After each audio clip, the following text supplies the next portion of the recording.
aš norėčiau jūsų paklausyti per tokį klausimą, kurį aš žinausiu visų. Labas vakaras.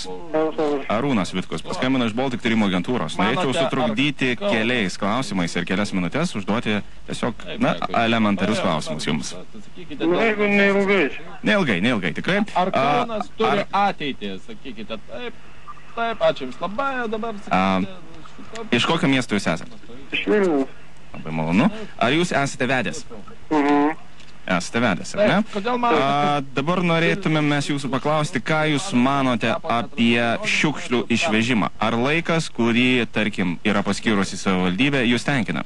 Kodėl žmonės vadina Vilnių Aš nežinau, kažkaip nesusiduriu pas mus tą konteinerinę sistemą, tai aš nelabai nežinau, kada jos išveža. Jūs nežinote, ar ne? Supratau. Ar jūs turite jau vaikų? Dar ne kol kas. Dar ne. Tai jūs esate iki 30 metų. Ar ji labai rėkia? 30 man. Supratau. Ar jūs jau pasirašėte sutartį su savivaldybė dėl turto, kaip čia pasakyti dabar paprasčiau, tiesiog dėl buto atnaujinimo? Kas gražiau dūžta, Audi ar Volkswagenas? Nepasirašė. Supratau. Ar jūs jau esate prisirašęs internetiniu būdu gyventojų surašyme? Jo, gyventojų surašyme. Ar kada matėt tikrą drakoną? Taip, dėkui jums labai. Dabar sakykite, kai zuikiai trukdo, ką jis daro? Šitą, susirašė mes, Susirašė. Dabar eksperto komentaras, galbūt galėtumėte... Ar jūs vedęs? Taip. Klausiu šitą, ar ne? Dabar aš žiūriu pagal popierius ir bandau atsekti, kokie klausimai mums labiausiai tiktų, nes mes tikėjomės paskambinti vyresniam žmogui. Gerai, kokį universitetą esate baigę, ar išsilavinimą turite? Gedimino technikos. Kaip manote, kiek nupezėjęs turi būti žmogus, kad užsisakytų sveikinimo koncerto sveikinimą? Taip, dėkui jums labai. Internete, jeigu internete pasirodytų kelionės kino žvaigždės Žemaitės nuotraukos, nuogos nuotraukos, kaip jūs reaguotumėte į tai? Ponas? Taip. Girdit mane, ar ne? Taip.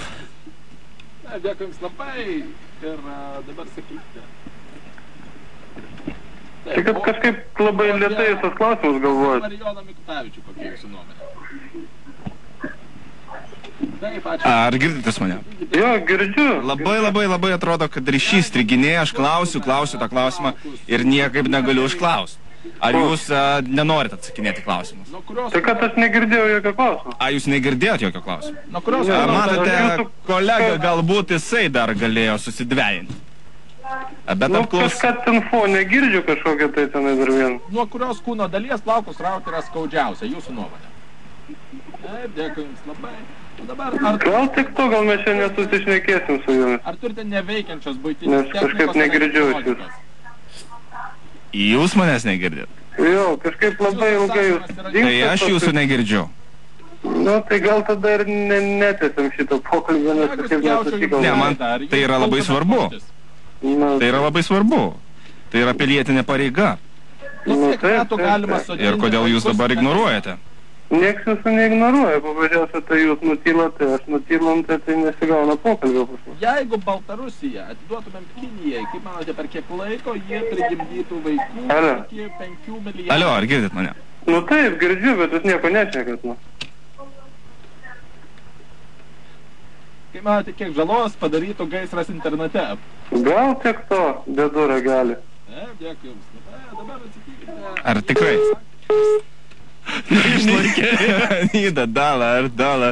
Toks fainas vyras, žinai, toks... Fainas, labai mėgsta padėti viską, bet tu kažkaip tai nesusitvarkėjai. Visiškai. Kaip manote, nuo kurios kūno dalies plaukus rauti yra skaudžiausia?